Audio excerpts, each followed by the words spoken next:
Hello दोस्तों, नमस्कार, सत श्री अकाल, आदाब, जोहार। तो आज के इस वीडियो में हम जानेंगे झारखंड के सभी जिलों के तमाम छोटी बड़ी खबरों को। अगर अभी तक आपने इस चैनल को सब्सक्राइब नहीं किए हैं तो कर लीजिए हर रोज झारखंड की तमाम छोटी बड़ी खबरों को जानने के लिए। तो चलिए नजर डालते हैं आज के खबरों पर। चुनाव नजदीक आते ही नेताजी को आई जनता की याद। तेजी से हो रहे शिलान्यास और उद्घाटन।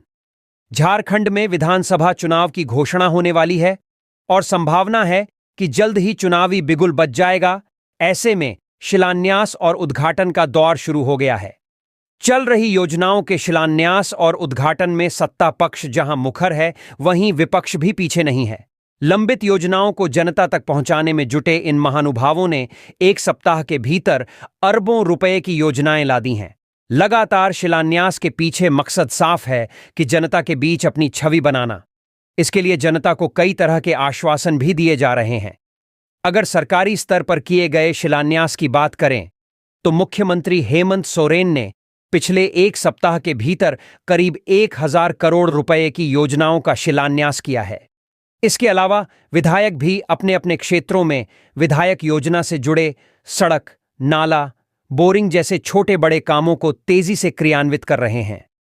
राजनीतिक विश्लेषक अमरनाथ झा कहते हैं कि चुनाव की घोषणा से पहले से ही ऐसा होता रहा है, लेकिन इस बार ऐसा ज्यादा हो रहा है और लोग चर्चा कर रहे हैं कि हमारे विधायक को 5 साल तक यह योजना याद क्यों नहीं आई।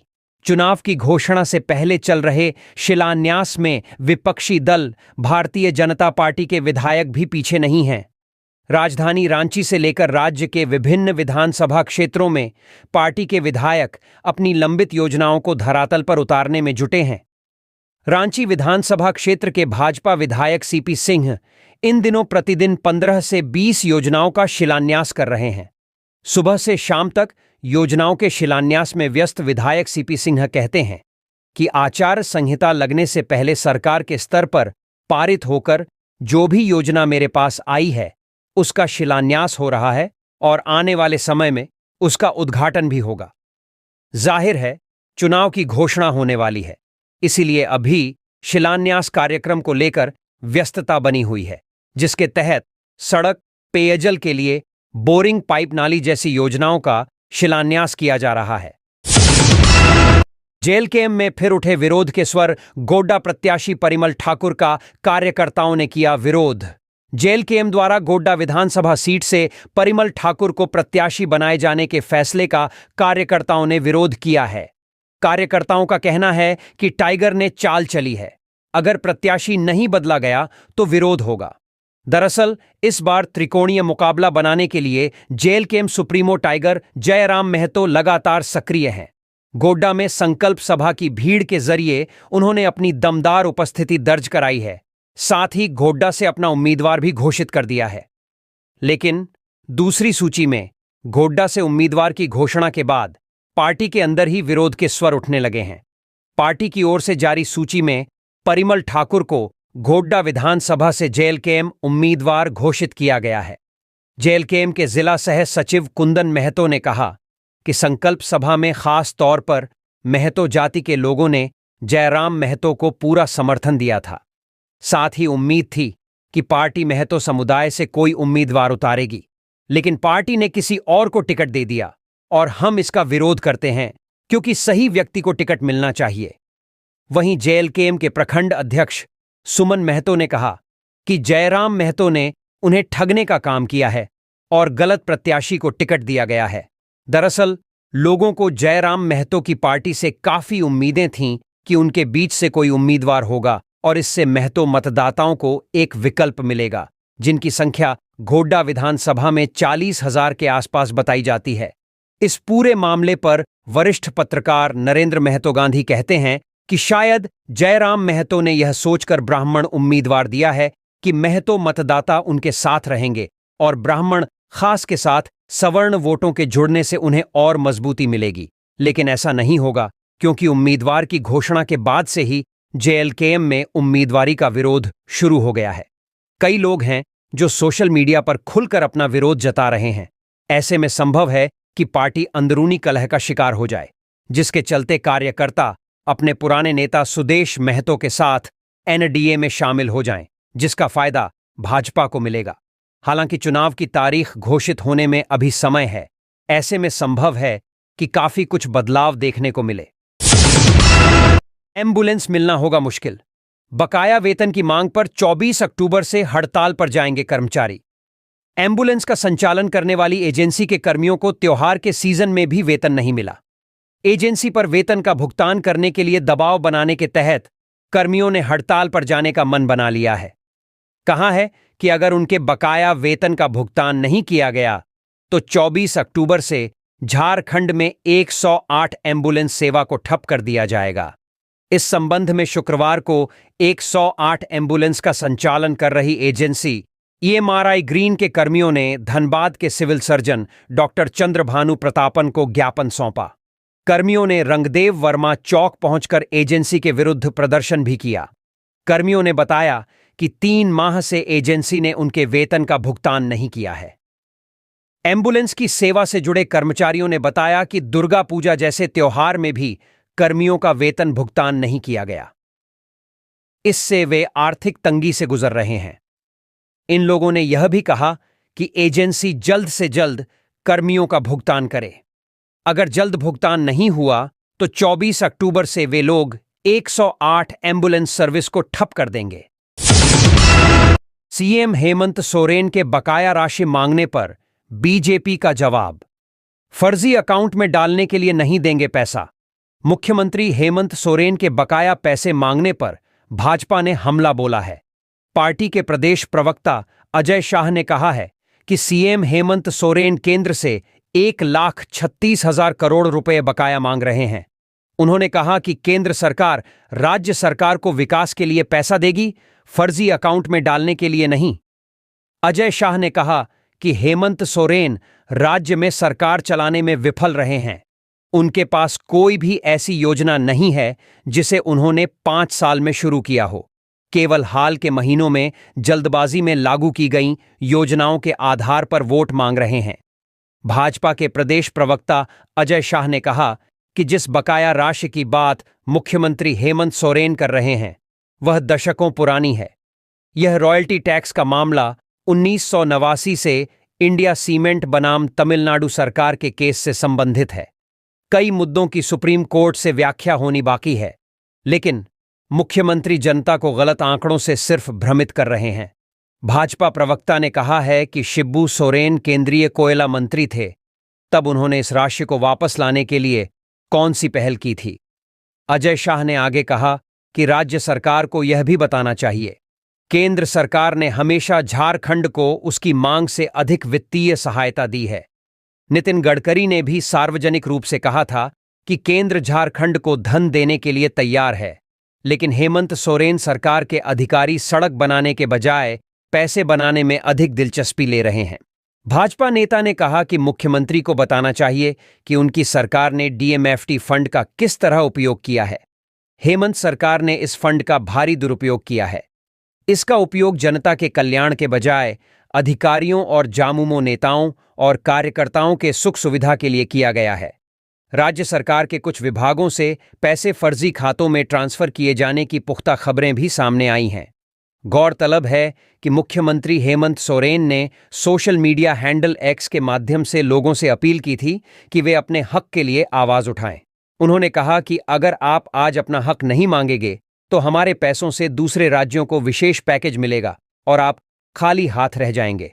आज आवाज उठाइए, अपने अधिकारों के लिए खड़े होइए। झारखंड का भविष्य आपके हाथों में है। भाजपा की गोगो दीदी योजना हिट। अब तक भरे जा चुके लाखों फॉर्म, जदयू का भी मिला समर्थन। झारखंड विधानसभा चुनाव के सियासी अखाड़े में भाजपा की गोगो दीदी योजना हिट हो गई है। भाजपा नेताओं के अनुसार इसके लाखों फॉर्म भरे जा चुके हैं। भाजपा के पंचप्रणों में सबसे प्रमुख गोगो दीदी ने सत्ताधारी दल की भी नींद उड़ा दी है। शायद यही वजह है कि भाजपा को जवाब देने के लिए झारखंड मुक्ति मोर्चा ने जेएमएम सम्मान योजना लाने का ऐलान किया है। गोगो दीदी योजना पर उठे विवाद के बीच जदयू भाजपा के बचाव में उतर आई है। एनडीए के प्रमुख घटक दलों में से एक जदयू ने गोगो दीदी योजना का स्वागत किया है और घोषणा की है कि पार्टी इसका आवेदन पत्र भरेगी। जदयू के प्रदेश महासचिव संतोष सोनी ने कहा है कि भले ही यह भाजपा के घोषणा पत्र में शामिल है, लेकिन एनडीए का घटक दल होने के नाते हमारी जिम्मेदारी है कि घोषणा पत्र में जो भी शामिल है उसका समर्थन करें। ऐसे में गोगो दीदी योजना वास्तव में राज्य की माताओं और बहनों के लिए एक तोहफा होगी, जिसकी शुरुआत एनडीए की सरकार बनने के बाद की जाएगी। पार्टी ने प्रत्येक बूथ अध्यक्ष को 100 आवेदन भरने की जिम्मेदारी दी थी। इस चुनावी योजना को लेकर पार्टी कितनी गंभीर है, इसका अंदाजा इसी बात से लगाया जा सकता है कि भरे गए फॉर्म की लगातार समीक्षा की जा रही है। 10 अक्टूबर को केंद्रीय मंत्री और भाजपा के झारखंड चुनाव प्रभारी शिवराज सिंह चौहान ने ऑनलाइन बैठक की। बैठक में बूथ अध्यक्ष को दिए गए फॉर्म और मंडल अध्यक्ष को जमा किए गए फॉर्म की अद्यतन स्थिति पर चर्चा की गई। बैठक में कुछ बूथ अध्यक्षों ने अब तक मंडल अध्यक्ष को आवेदन जमा नहीं करने पर नाराजगी जताई और शनिवार तक हर हाल में जमा करने को कहा गया। पार्टी द्वारा शनिवार को एक बार फिर ऑनलाइन माध्यम से गोगो दीदी योजना की समीक्षा की जाएगी। भाजपा नेत्री शोभा यादव ने गोगो दीदी योजना की तारीफ करते हुए कहा कि इससे आर्थिक रूप से कमजोर महिला बहनों को काफी फायदा होगा। शोभा यादव ने कहा कि हमारी सरकार बनी तो हर महीने 2100 रुपये दिए जाएंगे। उन्होंने सत्ताधारी दल द्वारा की जा रही घोषणा की आलोचना करते हुए कहा कि एक बार फिर महिलाओं को बेवकूफ बनाने की कोशिश की जा रही है।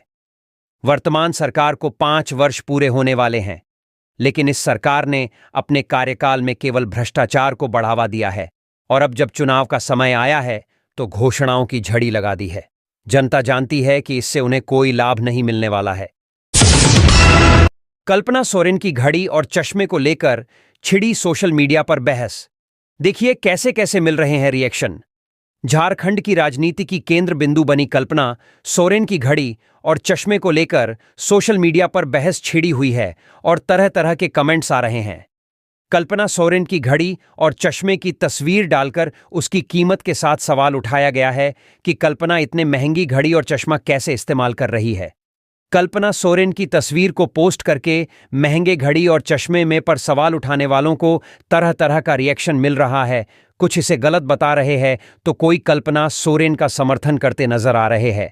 कुछ कमेंट्स इसे पैसे की बर्बादी और सोरेन परिवार की राजशाही बता रहे हैं तो कुछ ये भी कह रहे हैं कि इसमें गलत क्या है।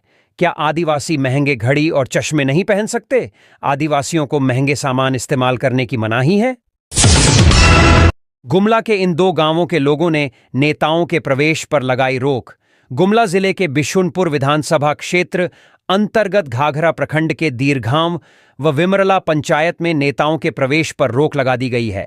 ग्रामीणों ने बैठक कर निर्णय लिया है कि अगर सड़क नहीं बनी तो इस बार विधानसभा चुनाव में वोट नहीं देंगे।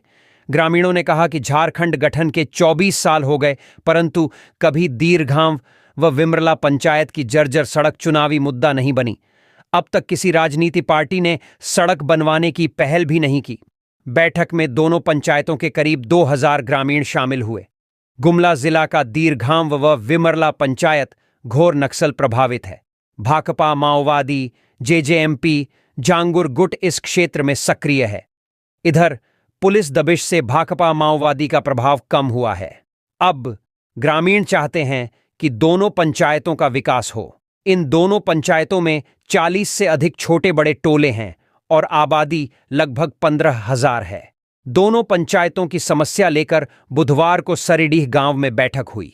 ग्रामीण हाथों में रोड नहीं तो वोट नहीं की तख्ती पकड़े हुए थे। ग्रामीणों ने कहा कि रोड नहीं तो वोट नहीं देंगे। इस क्षेत्र की सबसे बड़ी समस्या सड़क है। ग्रामीणों ने कहा कि सांसद व विधायक कभी हमारे गांव की समस्या जानने नहीं आते हैं। विधायक का दर्शन दुर्लभ हो गया है, जबकि हम लोग यहां संकट में जी रहे हैं। गर्भवती व बीमार लोगों को अस्पताल ले जाने में परेशानी होती है। गांव में अस्पताल भवन है पर सुविधा नहीं। 30 किलोमीटर दूर घाघरा जाना पड़ता है। स्कूल की छत भी टूटकर गिर रही है। सिंचाई की सुविधा नहीं है। जीतन राम मांझी की पार्टी झारखंड में 10 सीटों पर लड़ेगी चुनाव। चिराग ने नहीं खोले अब तक पत्ते। केंद्रीय मंत्री जीतन राम मांझी की पार्टी हम झारखंड विधानसभा चुनाव में अपना दमखम दिखाने उतरने वाली है। हम सेक्युलर एनडीए का सदस्य होने के बावजूद झारखंड के 10 विधानसभा सीटों पर अपने उम्मीदवार उतारने जा रही है। जीतन राम मांझी ने इसकी घोषणा करने के साथ ही मीडिया से बात करते हुए कहा कि एक बात निश्चित है कि हम पार्टी झारखंड में विधानसभा का चुनाव लड़ेगी। मैंने हाल ही में झारखंड के चतरा में एक रैली को संबोधित किया था। पार्टी कम से कम 10 सीटों पर चुनाव लड़ेगी। हम राजग का हिस्सा है। झारखंड में राजग के अन्य गठबंधन सहयोगियों के साथ परामर्श के बाद सीट बंटवारे की जो भी व्यवस्था होगी मैं उसे स्वीकार करूंगा, लेकिन हिंदुस्तानी आवाम मोर्चा झारखंड विधानसभा का चुनाव लड़ेगी, ये बिल्कुल स्पष्ट है। हम के संस्थापक जीतन राम मांझी गया से इस बार लोकसभा का चुनाव जीतकर केंद्र में मंत्री बने हैं। उन्होंने अपने संसदीय क्षेत्र के बगल में स्थित चतरा में पार्टी का कार्यक्रम कर अपना दमखम दिखाने की कोशिश भी की थी। इससे पहले उन्होंने रांची में अपने पार्टी का कार्यक्रम भी किया था, जिसमें ये संकेत मिल गए थे कि वो यहां होने वाले विधानसभा चुनाव में अपने उम्मीदवार उतारेंगे। मांझी चाह रहे थे कि उन्होंने एनडीए में ही 1 या 2 सीटें मिल जाएं, खासकर चतरा की सीट। लेकिन झारखंड बीजेपी के चुनाव सह प्रभारी हेमंता बिस्व शर्मा ने पहले ही स्पष्ट कर दिया है कि वो आजसू और बीजेपी के साथ ही केवल गठबंधन करेंगे। ऐसे में मांझी के पास अकेले चुनाव में उतरने के अलावा कोई विकल्प बचा नहीं है। दूसरी ओर एनडीए के एक और घटक दल चिराग पासवान भी झारखंड में अपने उम्मीदवार उतारने की तैयारी कर रहे हैं। उन्होंने अपनी पार्टी के राष्ट्रीय कार्यकारिणी की बैठक भी पहली बार रांची में करके संकेत दे दिए थे कि वो झारखंड की राजनीति में भी अपने आप को मजबूत करना चाह रहे हैं और आने वाले विधानसभा चुनाव में अपने उम्मीदवार उतारने वाले हैं। उन्होंने इस दौरान मीडिया से बात करते हुए बताया कि 2014 के चुनाव में उनकी पार्टी के उम्मीदवार एनडीए गठबंधन के तहत शिकारीपाड़ा से चुनाव मैदान में थे, लेकिन 2019 में गठबंधन नहीं हो पाया और उनकी पार्टी अकेले ही चुनाव में उतरी।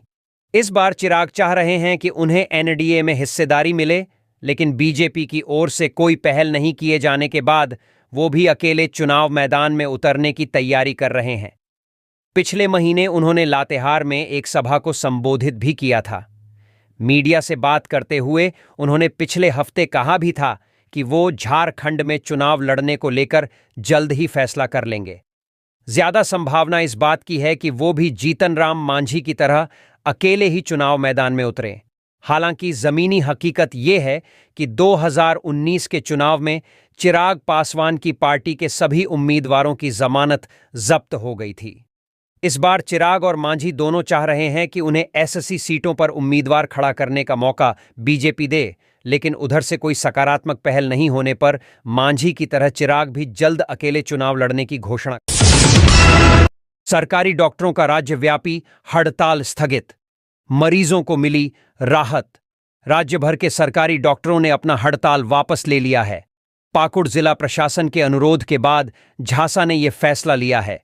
पाकुड़ सदर अस्पताल में डॉक्टरों के साथ हुई मारपीट की घटना के विरोध में झांसा ने घोषणा की थी कि 11 अक्टूबर से राज्य भर के सरकारी डॉक्टर हड़ताल पर चले जाएंगे, जिसके बाद पाकुड़ के उपायुक्त और पुलिस अधीक्षक ने डॉक्टरों के साथ मारपीट करने वाले 3 आरोपियों की शीघ्र गिरफ्तारी और दुर्गा पूजा का हवाला देते हुए झारखंड राज्य स्वास्थ्य सेवा संघ यानी झांसा से हड़ताल वापस लेने का अनुरोध किया।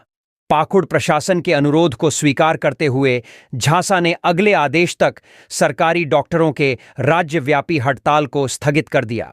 मरीजों को इलाज में कोई परेशानी न हो और मरीज सरकारी अस्पतालों की सभी सुविधाओं का लाभ उठा सकें, इसके लिए राज्य भर के सभी सरकारी डॉक्टरों को व्हाट्सएप मैसेज भेजकर हड़ताल कार्यक्रम स्थगित करने की सूचना दी गई। झांसा के अनिश्चितकालीन हड़ताल वापस लेने के फैसले के बाद रांची सदर अस्पताल, डोरंडा शहरी सामुदायिक स्वास्थ्य केंद्र डोरंडा, रिसालदार बाबा स्वास्थ्य केंद्र नामकुम, कांके सीएचसी में ओपीडी में मरीज दिखे। झांसा के सदस्य और रांची सदर अस्पताल में चिकित्सा पदाधिकारी डॉक्टर एपीवी बाखला ने बताया कि झांसा सचिव ने डॉक्टरों की राज्यव्यापी हड़ताल स्थगित होने की जानकारी दी। तब से वे लगातार मरीजों को देख रहे हैं। गौरतलब हो कि राज्य का चिकित्सक समुदाय लंबे समय से मेडिकल प्रोटेक्शन एक्ट लागू करने की मांग कर रहा है। कई बार विधानसभा में रखे जाने के बावजूद सदन के अंदर विधायकों के कड़े विरोध के कारण मेडिकल प्रोटेक्शन एक्ट लागू नहीं हो सका। हाल ही में झारखंड के पाकुड़ स्थित सदर अस्पताल में 1 महीने में ड्यूटी पर तैनात डॉक्टर पर हमले की दूसरी घटना घटी। इससे नाराज सरकारी चिकित्सक संघ झासा ने 11 अक्टूबर से अनिश्चितकालीन हड़ताल की घोषणा की थी, जिसे अब स्थगित कर दिया गया है। उनका कहना है कि पाकुड़ जिले की पुलिस प्रशासन अपराधियों पर लगाम लगाने में पूरी तरह विफल रही है। हजारीबाग में दुर्गा पूजा की धूम, एक से एक बनाए गए सुंदर पूजा पंडाल, लोगों की उमड़ रही भारी भीड़। जिले में दुर्गा पूजा को लेकर उत्साह चरम पर है। भक्त अपने पूरे परिवार के साथ मां दुर्गा के दर्शन करने पहुंच रहे हैं। मान्यता है कि मां 9 दिनों तक मृत्युलोक में रहती हैं और अपने भक्तों की मनोकामनाएं पूरी करती हैं। मां के स्वागत के लिए भक्तों ने हजारीबाग जिले में एक से बढ़कर एक पंडाल बनाए हैं। पंडालों को देखने के लिए बड़ी संख्या में भक्त पहुंच रहे हैं। बदलते दौर में पंडाल का स्वरूप भी बदल रहा है।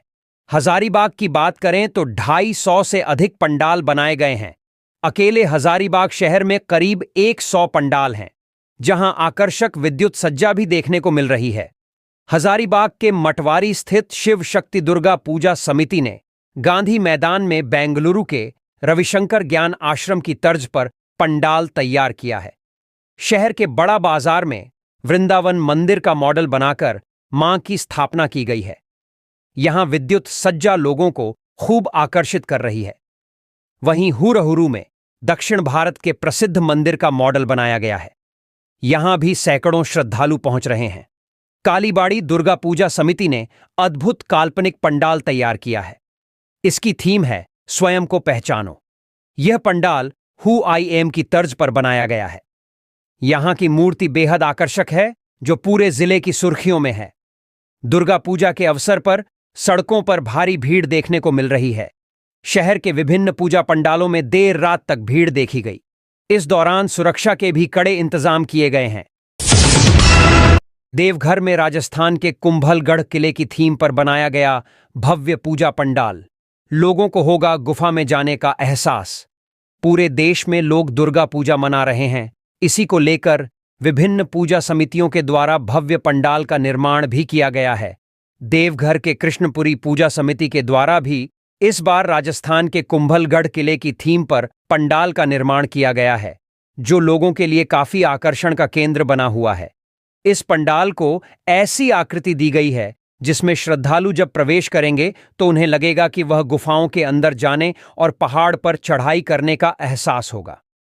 पहाड़ की आकृतियों के साथ साथ जंगल का लुक भी दिया गया है। कृष्णपुरी पूजा समिति के सदस्य विपुल कुमार बताते हैं कि हर वर्ष कृष्णापुरी में भव्य पंडाल बनाए जाते हैं। इस वर्ष राजस्थान के राजाओं के पुराने और अभेद किले का वर्णन करते हुए पंडाल बनाया गया है। इस वर्ष पूजा समिति के द्वारा लगभग 1.25 करोड़ से 1.5 करोड़ रुपए खर्च किए हैं। वहीं पूजा समिति के वरिष्ठ सदस्य रवि कुमार बताते हैं कि इस बार राजस्थानी कल्चर का आकार पूरे पंडाल में दिया गया है। पंडाल से जुड़े समिति के लोगों ने बताया कि यहां के पंडाल की नक्काशी करने के लिए रामोजी फिल्म सिटी हैदराबाद और मुंबई के फिल्म सिटी से कारीगर बुलाए जाते हैं। इसके साथ ही बंगाल से भी कारीगर बुलाए जाते हैं, जिससे पंडाल की सुंदरता और अद्भुत होता है। कृष्णापुरी पूजा समिति के अध्यक्ष राजेश सिंह बताते हैं कि इस वर्ष उनके पूजा समिति के द्वारा यह प्रयास किया गया है कि देवघर के सबसे अच्छे पूजा पंडालों में उनका पंडाल शामिल हो। इसके लिए उनकी और उनके लोगों के द्वारा काफी मेहनत की जा रही है। जमशेदपुर में सबसे हटकर पंडाल दिखाया ग्रामीण परिवेश में रहने वाली महिलाओं और पुरुषों की मेहनत। मां दुर्गा की पूजा के लिए शहरी क्षेत्र के अलावा ग्रामीण इलाके में भी भव्य आयोजन किया गया है। जमशेदपुर से सटे बागबेड़ा पंचायत इलाके में ग्रामीण परिवेश में मां दुर्गा को स्थापित किया गया है, जो शहर में चर्चा का विषय बना हुआ है। यहां 1962 से पूजा का आयोजन किया जा रहा है। पूजा कमेटी की महिला सदस्य ने बताया कि यहां पूजा में युवाओं के साथ महिलाओं की भी भागीदारी रहती है। आज के युवा पीढ़ी को पंडाल के जरिए पुराने ग्रामीण परिवेश को बताने का प्रयास किया गया है। ग्रामीण परिवेश को दर्शाने वाला पूजा पंडाल बंगाल के कारीगरों द्वारा 4 महीने में तैयार किया गया है। पुआल, पटुआ, बांस और मिट्टी के सामान से बने पंडाल को बारीकी से सजाया गया है। धान साफ करती महिला और उसे रखने के लिए पुआल का गोदाम आकर्षण का केंद्र बने हुए हैं। महिलाओं की टीम आयोजन में कोई कमी न हो, इसका पूरा ख्याल रखा जाता है। इन महिलाओं में क्षेत्र की जिला पार्षद सदस्य और पंचायत प्रतिनिधि भी शामिल हैं। पंडाल में शिल्पकारों द्वारा निर्मित कलाकृति को सजाया गया है।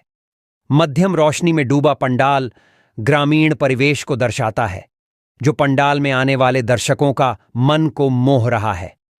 पूजा कमेटी की सदस्य सह क्षेत्र की जिला पार्षद सदस्य कविता परमार ने बताया कि यहां के पूजा का गोल्डन जुबली होने के बाद से प्रतिवर्ष एक नए थीम पर पंडाल का निर्माण कराया जाता है, जिससे आज की नई पीढ़ी को कुछ सीखने और समझने का मौका मिल सके। गांव से ही शहर का विकास हुआ है। आज मशीनी युग में पंडाल के जरिए ग्रामीण परिवेश को दिखाने का प्रयास किया है कि पूर्व में महिलाएं और पुरुष किस तरह मेहनत करते थे और अनाज को कैसे संरक्षित किया जाता है और पुआल से बने घर की खूबसूरती कैसी थी। झारखंड से चलने वाली इन ट्रेनों के रूट में बदलाव, 4 दिनों तक रहेगी परेशानी। प्रयागराज मंडल में यार्ड रीमॉडलिंग के कारण 17 से 20 अक्टूबर के बीच कई ट्रेनों के रूट को बदल दिया गया है। 20 अक्टूबर को हावड़ा से खुलने वाली हावड़ा नई दिल्ली पूर्वा डीडीयू मिर्जापुर और प्रयागराज के रास्ते चलेगी। ट्रेन वाराणसी नहीं जाएगी। इस तरह 18 अक्टूबर को नई दिल्ली से खुलकर धनबाद आने वाली नई दिल्ली हावड़ा पूर्वा एक्सप्रेस भी डाउन में मिर्जापुर होते हुए डीडीयू आएगी। इस दौरान और भी कई ट्रेनों का रूट बदला रहेगा। कई ट्रेनें ज्यादा दूरी तय कर अपने गंतव्य तक पहुंचेंगी। 19 और 20 अक्टूबर को हावड़ा से खुलने वाली गाड़ी संख्या 1230, 7 हावड़ा जोधपुर एक्सप्रेस और बीकानेर से खुलने वाली गाड़ी संख्या 2230, 8 बीकानेर हावड़ा एक्सप्रेस आगरा कैंट, वीरांगना लक्ष्मीबाई झांसी, माणिकपुर, प्रयागराज छिवकी होते हुए डीडीयू तक चलेगी। 17 और 18 अक्टूबर को हावड़ा से खुलने वाली 2230, 7 हावड़ा बीकानेर एक्सप्रेस, जोधपुर से खुलने वाली 1230, 8 जोधपुर हावड़ा एक्सप्रेस, 17 से 20 अक्टूबर तक सियालदह से खुलने वाली 12987 सियालदह अजमेर एक्सप्रेस और अजमेर से खुलने वाली 12988 अजमेर सियालदह एक्सप्रेस भी आगरा कैंट, वीरांगना लक्ष्मीबाई झांसी, माणिकपुर, प्रयागराज छिवकी होकर चलेगी।